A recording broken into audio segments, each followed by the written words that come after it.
सावन व्रत कथा।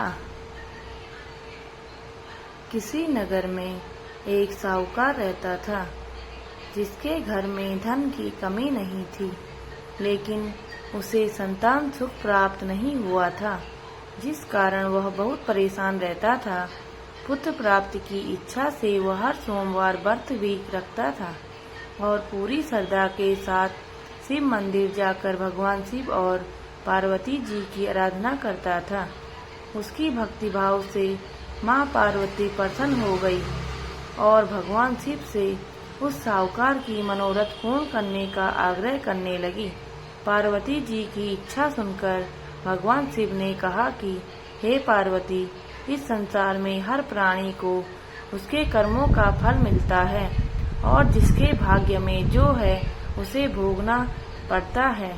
लेकिन पार्वती जी ने साहूकार की भक्ति मान रखने के लिए उसकी मनोकामना पूर्ण करने के लिए कहा। माता पार्वती के आग्रह पर शिवजी ने साहूकार को पुत्र प्राप्ति का वरदान दिया, लेकिन साथ ही यह भी कहा कि इस बालक की उम्र केवल 12 वर्ष ही होगी। माँ पार्वती और भगवान शिव की बातचीत को साहूकार सुन रहा था, जिसे सुनकर न तो उसे कोई खुशी थी और न ही दुख। वह पहले की तरह ही शिवजी की पूजा करता रहा। कुछ समय के बाद साहूकार को पुत्र की प्राप्ति हुई। जब वह बालक 11 वर्ष का हुआ तो उसे पढ़ने के लिए काशी भेजा गया।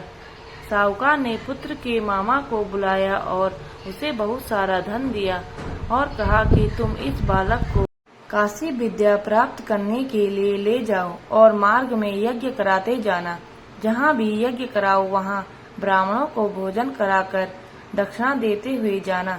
दोनों मामा भांजे इसी तरह यज्ञ कराते और ब्राह्मणों को दान दक्षिणा देते हुए काशी की ओर चल पड़े।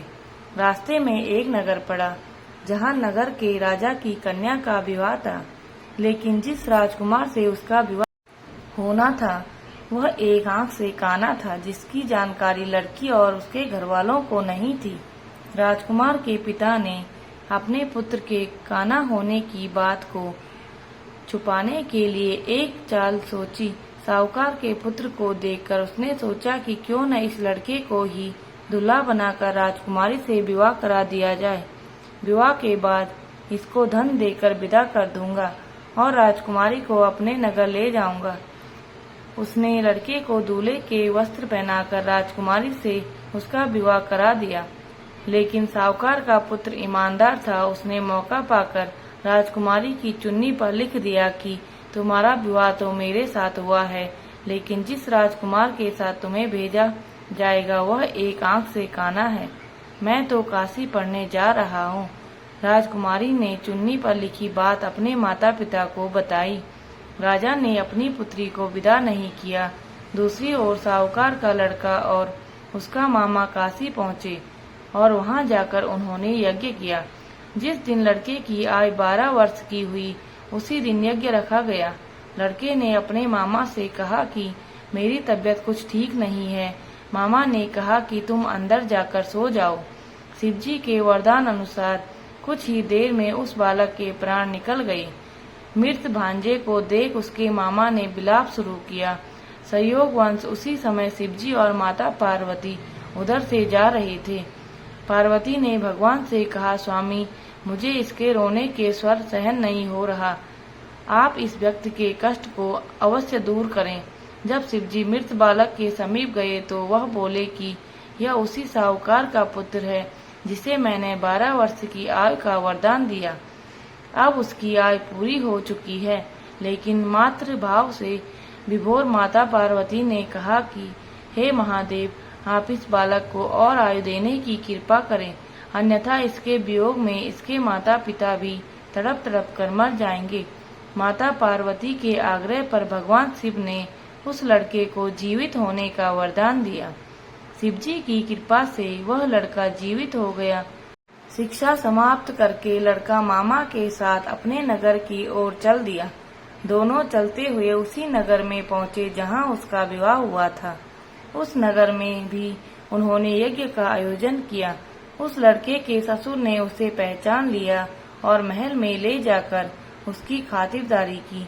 और अपनी पुत्री को विदा किया। इधर साहूकार और उसकी पत्नी भूखे प्यासे रहकर बेटे के आने की प्रतीक्षा कर रहे थे। दोनों ने प्रण लिया था कि यदि उन्हें अपने बेटे की मृत्यु का समाचार मिला तो वह अपने शरीर त्याग देंगे, परंतु अपने बेटे के जीवित होने की बात सुनकर वह बेहद प्रसन्न हुए।